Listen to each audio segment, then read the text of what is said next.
প্রিয় শিক্ষার্থীরা, আমি মোহাম্মদ আরিফুর রহমান, সহকারী শিক্ষক, দেবনগর বেগম রোকেয়া মাধ্যমিক বিদ্যালয়, সাতক্ষীরা সদর, সাতক্ষীরা। নিশ্চয়ই ভালো আছো সকলে। আমরা আজকের নবম দশম শ্রেণীর বিষয় কৃষি শিক্ষা নিয়ে আলোচনা করব। এই বইয়ের প্রথম অধ্যায় দ্বিতীয় পরিচ্ছেদ নিয়ে আমরা এখন আলোচনা করব। নিশ্চয়ই খাতা কলম নিয়ে এতক্ষণে বসে গেছো। আমরা আজকে যে পরিচ্ছেদের বিষয়টা হচ্ছে যে ভূমিক্ষয় ও ক্ষয়রোধ। এখন আমরা দেখব যে ভূমিক্ষয় কাকে বলে। ভূমিক্ষয় সাধারণত মাটি এক স্থান থেকে অন্য স্থানে চলে যাওয়াকে সাধারণত আমরা মাটি ক্ষয় বা ভূমিক্ষয় বলতে পারি। এখন আমরা দেখব যে ভূমিক্ষয় কিভাবে হয়, কি কি কারণে হয় সেটা।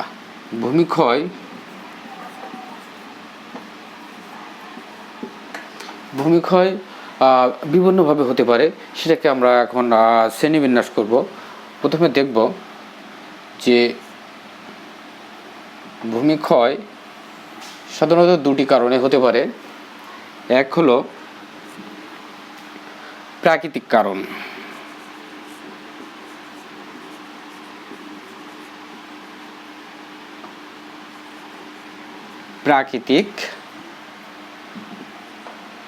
প্রাকৃতিক কারণ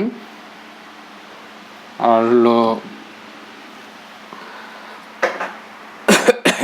মনুষ্য সৃষ্টি।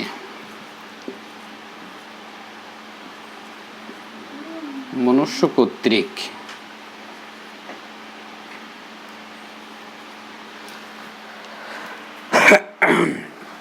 এটা হলো প্রাকৃতিক ভূমিক্ষয়।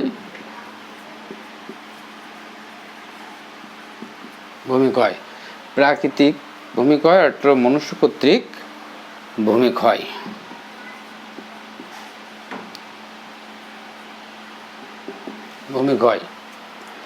প্রাকৃতিক ভূমিক্ষয় বিভিন্নভাবে হতে পারে।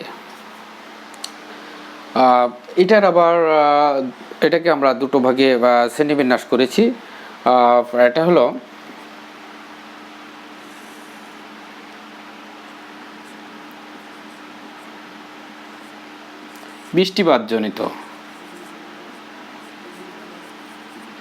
বৃষ্টিপাতজনিত ভূমিক্ষয়।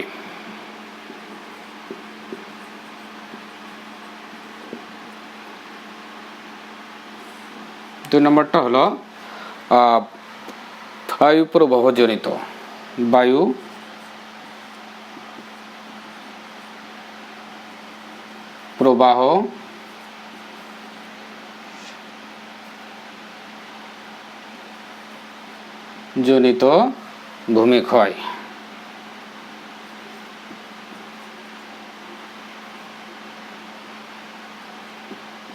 ভূমিক্ষয়।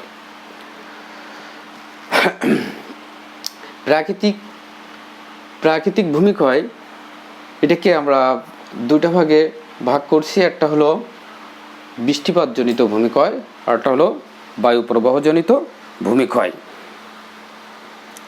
এখন এই বৃষ্টিপাতজনিত ভূমিক্ষয় কে আমরা আবার কয়েকটি শ্রেণীতে ভাগ করেছি। একটা হলো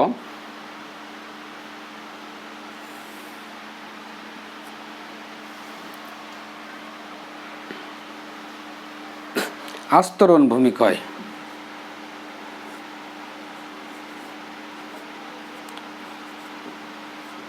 আস্তরণ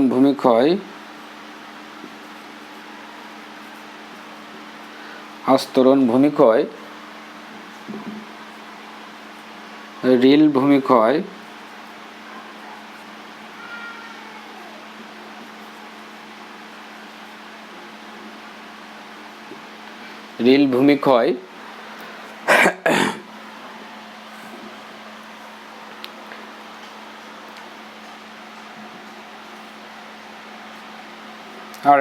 আর হলো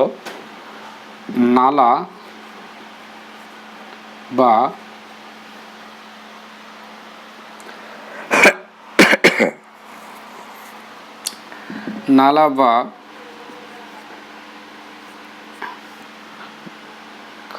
কালি ভূমিক্ষয়।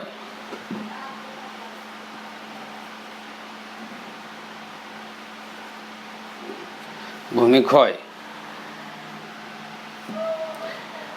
এটার আরেকটা আছে, সেটা হলো নদী ভাঙন।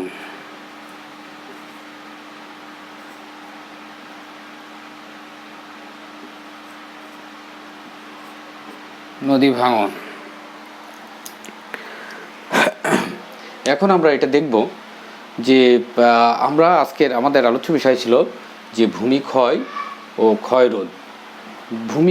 ভূমিক্ষয় কিভাবে হয় সেটা আমরা বলেছি। কয়টা, প্রথমত দুটা কারণে ভূমিক্ষয় হতে পারে, সেটা হলো প্রাকৃতিক ভূমিক্ষয়, আরেকটা হলো মনুষ্য কর্তৃক ভূমিক্ষয়। প্রিয় শিক্ষার্থীরা, তোমরা ভালো করে খেয়াল করো, এটা প্রাকৃতিক যে ভূমিক্ষয়, এই ভূমিক্ষয়কে আমরা আবার দুটা ভাগে শ্রেণীবিন্যাস করেছি বা ভাগ করেছি। সেটা হলো বৃষ্টিপাতজনিত ভূমিক্ষয়, আর আরেকটা হলো বায়ু প্রবাহজনিত ভূমিক্ষয়। বৃষ্টিপাতজনিত ভূমিক্ষয়কে আমরা আবার চারটা ভাগে শ্রেণী বিভাগ করেছি। সেটা হলো প্রথম হলো আস্তরণ ভূমিক্ষয়, 2 নম্বরটা হলো রিল ভূমিক্ষয়, 3 নম্বরটা হলো নালা বা কালি ভূমিক্ষয়, আর 4 নম্বরটা আছে নদী ভাঙন। যেহেতু বোর্ডে ওই পাশে জায়গা না থাকায় এটা আমরা এখানে লিখছি। নিশ্চয়ই এতক্ষণ ভালোভাবে এটা তোমরা বুঝতে সক্ষম হয়েছ। এখন আমরা এটাকে আবার মুছবো। আমি আরও একবার বলছি যে ভূমিক্ষয়কে দুটা ভাগে ভাগ করেছি আমরা। এটা হলো প্রাকৃতিক ভূমিক্ষয়, আর এটা হলো মনুষ্য কর্তৃক ভূমিক্ষয়, অর্থাৎ মানুষে যেটা করে। আর প্রাকৃতিক ভূমিক্ষয় হলো এটাকে আমরা আবার দুটা ভাগে ভাগ করেছি বা শ্রেণীবিন্যাস করেছি। সেটা হলো বৃষ্টিপাতজনিত, আর এটা হলো বায়ু প্রবাহজনিত ভূমিক্ষয়। বৃষ্টিপাতজনিত ভূমিক্ষয়কে আমরা আবার 4টা ভাগে ভাগ করেছি। এটা হলো আস্তরণ ভূমিক্ষয়, রেল ভূমিক্ষয়, নালা বা কালি ভূমিক্ষয়, আর হচ্ছে নদী ভাঙন। এইভাবে আমাদের ভূমি ক্ষয় হতে থাকে।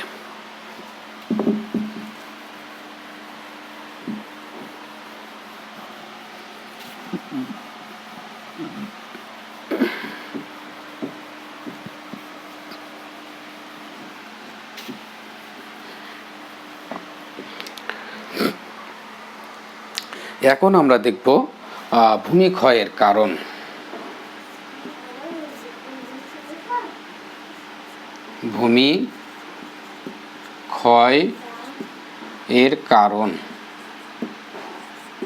ভূমিক্ষয়ের কারণ কি কারণে এই ভূমিটা ক্ষয় হয়? বিভিন্ন কারণে এই ভূমি ক্ষয় হয়, আমরা এটা লক্ষ্য করেছি। এখন আমরা দেখব যে কি কারণে ভূমি ক্ষয়, এর কারণটা কি কিভাবে হয় সেটা দেখেছি। এখন কি কারণে এটা হয় সেটা আমরা এখন দেখব। এখানে একটা কারণ যে বৃষ্টিপাতজনিত কারণ।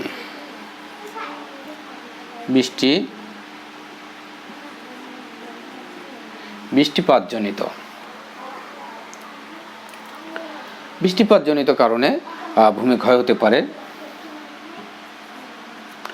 2 নম্বরটা হলো যে ভূমি ঢাল।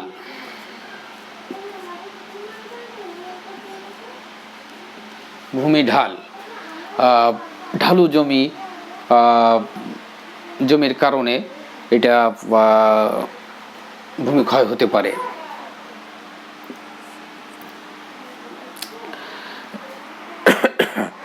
মাটির প্রকৃতি। মাটির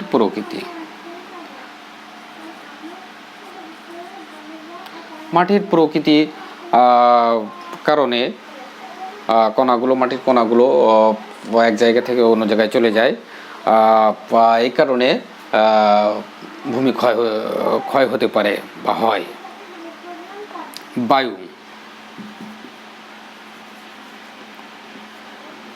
বায়ু বায়ু প্রবাহের কারণে এটা হতে পারে, ভূমি এক জায়গা থেকে অন্য জায়গায় স্থানান্তর হতে পারে। শস্যের প্রকৃতি, শস্যের প্রকৃতি, শস্যের প্রকৃতি অনুযায়ী ভূমি ক্ষয় হয়, এটা একটি কারণ।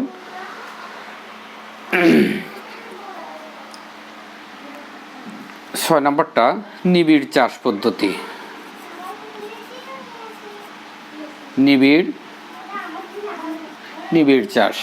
নিবিড় চাষের কারণে ভূমি ক্ষয় হতে পারে।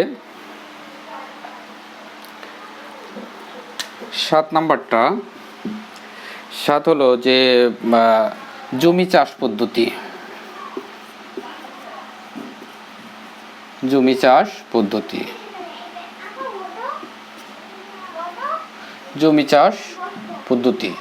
জমিতে চাষে বিভিন্ন পদ্ধতিতে চাষ করার কারণে ক্ষয় হতে পারে। আমরা এটাকে এখন মুছবো, যেহেতু আমার নিচে এখন আরেকটা পয়েন্ট রয়ে গেছে।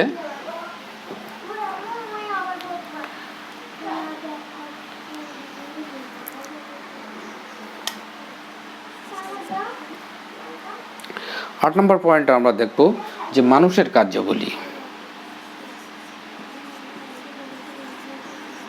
মানুষের